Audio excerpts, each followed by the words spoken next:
Dear students, मैं doctor Bhagat Singh, सहायक आचार्य राजनीति विज्ञान, राजकीय कन्या महाविद्यालय बारा, आप सभी का हार्दिक स्वागत करता हूं। और इस कोरोना के टाइम में आप स्वस्थ होंगे, सावधान रहिए, मास्क का उपयोग करिए, सोशल डिस्टेंसिंग का पालन करिए। आज हम बीए द्वितीय वर्ष प्रश्न पत्र द्वितीय इकाई तृतीय के अंतर्गत लोकसभा के विषय में अध्ययन करेंगे। अभी हमने पिछले वीडियो में राज्यसभा के विषय में अध्ययन किया। आज हम लोकसभा के विषय में अध्ययन करेंगे। लोकसभा को हाउस ऑफ द पीपल कहा जाता है। लोकसभा की संरचना। लोकसभा को संसद का प्रथम सदन, निम्न सदन या लोकप्रिय सदन कहा जाता है। यानी लोकसभा को ही हम प्रथम सदन भी कहते हैं संसद का, जिसे निम्न सदन भी कह सकते हैं और लोकप्रिय सदन भी कहा जाता है। लोकसभा की जहाँ तक सदस्य संख्या का प्रश्न है तो इसकी सदस्य संख्या अधिकतम 552 हो सकती है, जिसमें से अधिकतम 530 सदस्य राज्यों के निर्वाचन क्षेत्रों से व अधिकतम 20 सदस्य संघीय क्षेत्रों से निर्वाचित किए जा सकते हैं एवं 2 आंग्ल भारतीय वर्ग के सदस्यों को राष्ट्रपति मनोनीत कर सकते हैं। इस प्रकार 530 प्लस 20 530 राज्यों से और 20 संघीय क्षेत्रों से एवं 2 राष्ट्रपति द्वारा मनोनीत एंग्लो इंडियन आंग्ल भारतीय सदस्य हो सकते हैं। वर्तमान में लोकसभा की सदस्य संख्या है जो 545 है, जिसमें से 530 सदस्य राज्यों के निर्वाचन क्षेत्रों से निर्वाचित होते हैं, 13 संघीय क्षेत्रों से और 2 आंग्ल भारतीय सदस्य जिन्हें राष्ट्रपति मनोनीत करते हैं। इस प्रकार लोकसभा की वर्तमान में सदस्य संख्या 545 निर्धारित की गई है। लोकसभा की जो सदस्य संख्या है उसमें राज्यों की स्थिति सर्वाधिक उत्तर प्रदेश राज्य से 80 सदस्य लोकसभा के लिए निर्वाचित होते हैं। राजस्थान में लोकसभा के 25 सदस्य हैं, ये याद रहना चाहिए।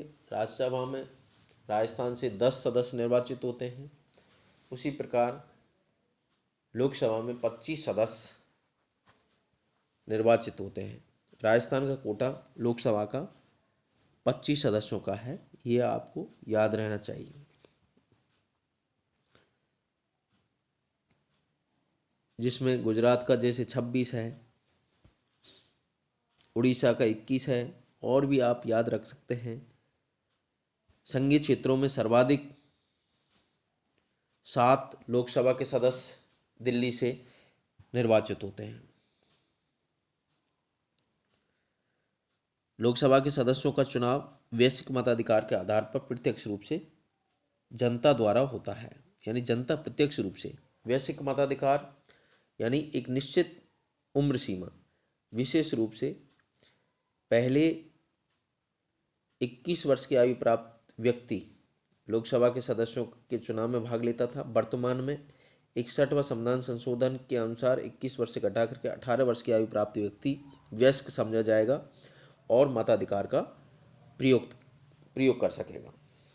इसके लिए निर्वाचन क्षेत्र एकल सदस्य होते हैं, यानी एक क्षेत्र से एक ही सदस्य निर्वाचित होता है।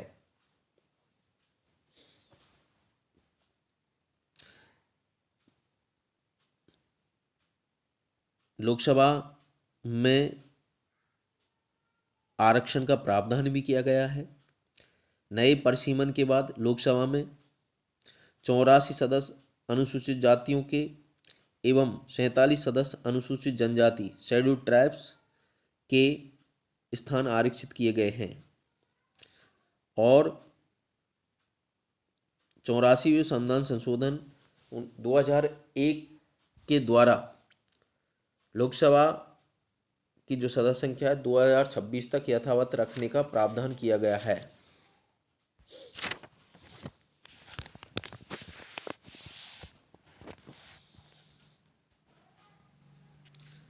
लोकसभा की सदस्यता के लिए योग्यताएं। लोकसभा का सदस्य कौन निर्वाचित हो सकता है, उसके लिए क्या क्या योग्यताएं आवश्यक हैं, ये भी हमें याद रखना जरूरी है। वह व्यक्ति भारत का नागरिक हो। सर्वप्रथम पहली शर्त है कि वह व्यक्ति भारत का नागरिक होना चाहिए। उसकी आयु यानी उम्र सीमा 25 वर्ष या इससे अधिक हो, यानी 25 वर्ष से कम उम्र का कोई भी व्यक्ति लोकसभा का सदस्य का चुनाव नहीं लड़ सकता है। उसके लिए कम से कम उम्र सीमा 25 वर्ष होनी चाहिए। जिस तरीके से राज्यसभा की जो उम्र सीमा है न्यूनतम 30 वर्ष है, इसकी 25 वर्ष है, ये हमें याद रखना चाहिए।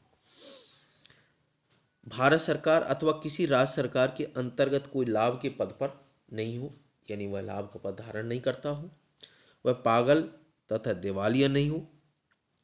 जन प्रतिनिधित्व अधिनियम 1951 की योग्यताओं को पूरा करता हो। ये जन प्रतिनिधित्व अधिनियम 1951 जो संसद ने बनाया था, पास किया था, उसके अनुसार कुछ योग्यताएं निश्चित की गई हैं। उन्हें भी वह व्यक्ति पूर्ण करता हो, पूरा करता हो, तभी वह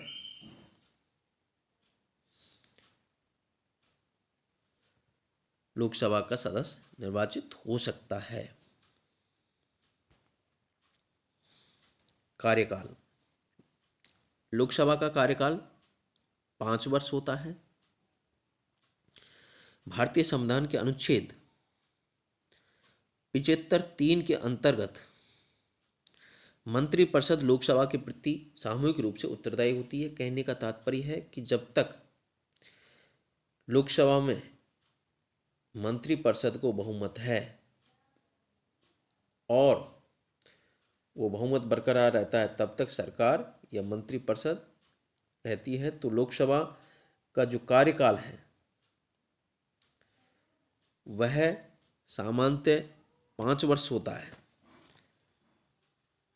लेकिन प्रधानमंत्री के परामर्श के आधार पर राष्ट्रपति के द्वारा लोकसभा को समय से पूर्व भी भंग किया जा सकता है।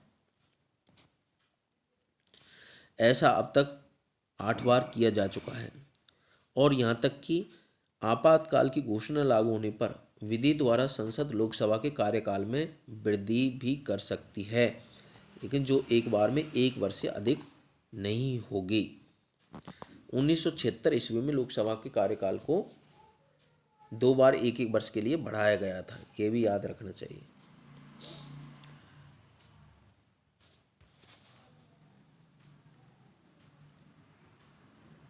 लोकसभा की एक बैठक की अंतिम तिथि और दूसरी बैठक की प्रथम तिथि में 6 माह से अधिक अंतर नहीं होना चाहिए। लोकसभा की गणपूर्ति कुल सदस्य संख्या का 10वां भाग होती है। जैसे वर्तमान में जो सदस्य संख्या है वो 545 है, तो लोकसभा की गणपूर्ति 55 सदस्य यानी उसके किसी बैठक के लिए जो जरूरी संख्या है, कोरम है, वो 55 सदस्यों का है। ये याद रखें कि ये कई बार कॉम्पिटिटिव एग्जाम में पूछा गया है कि लोकसभा की गणपूर्ति की सदस्य संख्या कितनी है, 54, 53, 55, 56, इस तरीके से। तो हमें 55 आंसर देना है।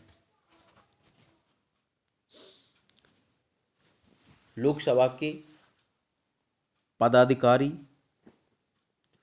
अध्यक्ष तथा उपाध्यक्ष।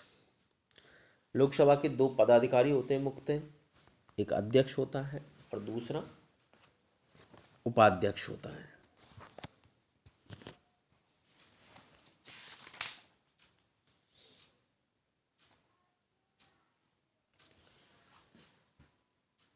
जैसे कि संविधान के अनुच्छेद 93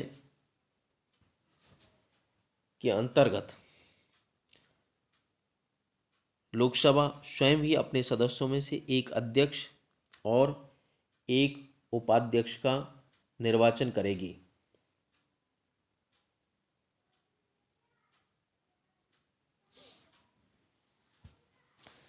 यदि अध्यक्ष तथा उपाध्यक्ष लोकसभा के सदस्य नहीं रहे हैं तो उन्हें अपना पद त्यागना पड़ेगा। अध्यक्ष उपाध्यक्ष को तथा उपाध्यक्ष अध्यक्ष को त्यागपत्र देता है। ये याद रखना चाहिए कि अध्यक्ष किसको त्यागपत्र सौंपता है? अपना उपाध्यक्ष को, और उपाध्यक्ष अपना त्यागपत्र किसे सौंपता है? अध्यक्ष को। लोकसभा का जो अध्यक्ष होता है वह अध्यक्ष के रूप में शपथ नहीं लेता है, बल्कि सामान्य सदस्य के रूप में शपथ लेता है। 14 दिन के पूर्व सूचना देकर लोकसभा के तत्कालीन समस्त सदस्यों के बहुमत से पारित एक संकल्प के द्वारा अध्यक्ष तथा उपाध्यक्ष को पद से हटाया जा सकता है।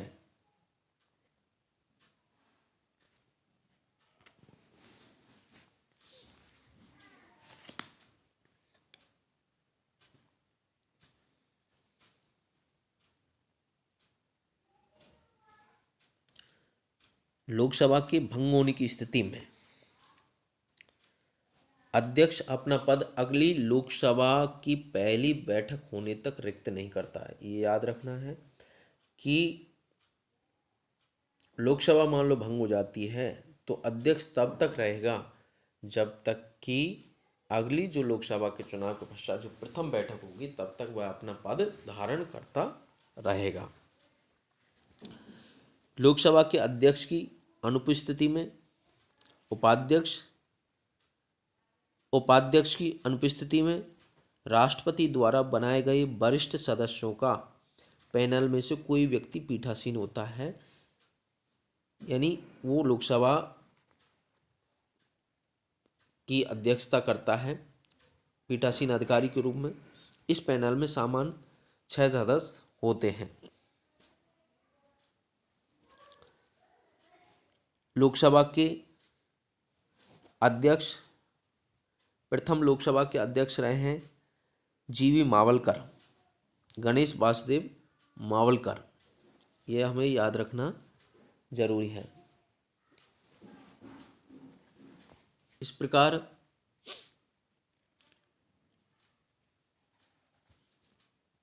लोकसभा को संविधान के अनुसार निर्धारित वेतन और भत्ते मिलते हैं। लोकसभा के अध्यक्ष को निर्णायक मत देने का अधिकार भी होता है। हमें थोड़ा सा सामान्यतः इसमें यह भी याद कर लेना चाहिए कि अध्यक्ष के मुख्य कार्य क्या होते हैं। लोकसभा के अध्यक्ष के प्रमुख कार्य सामान्यतः एक सदन के सदस्यों के प्रश्नों को स्वीकार करना, उन्हें नियमित करना, वह नियम के विरुद्ध घोषित करना, किसी विषय को लेकर प्रस्तुत किए जाने वाले कार्यस्थगन प्रस्ताव अध्यक्ष की अनुमति से पेश किया जा सकता है।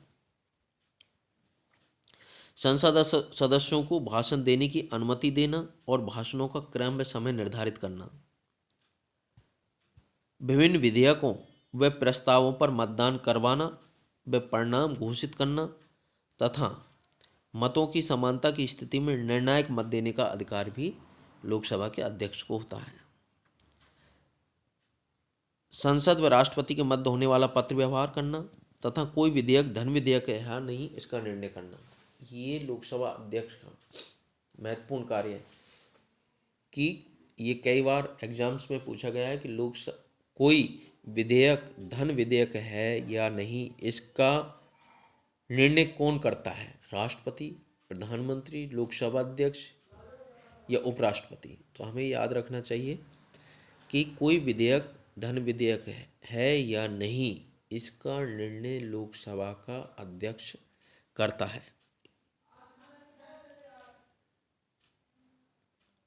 अध्यक्ष द्वारा धन विधेयक के रूप में प्रमाणित विधेयक की प्रकृति के प्रश्न पर न्यायालय में या किसी सदन में राष्ट्रपति द्वारा विचार नहीं किया जाएगा।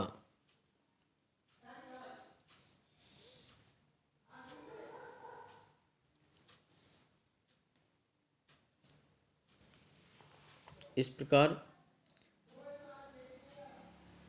लोकसभा के अध्यक्ष की शक्तियां काफ़ी विस्तृत हैं और वह सदन की शक्ति, प्रतिष्ठा और गौरव का प्रतीक होता है।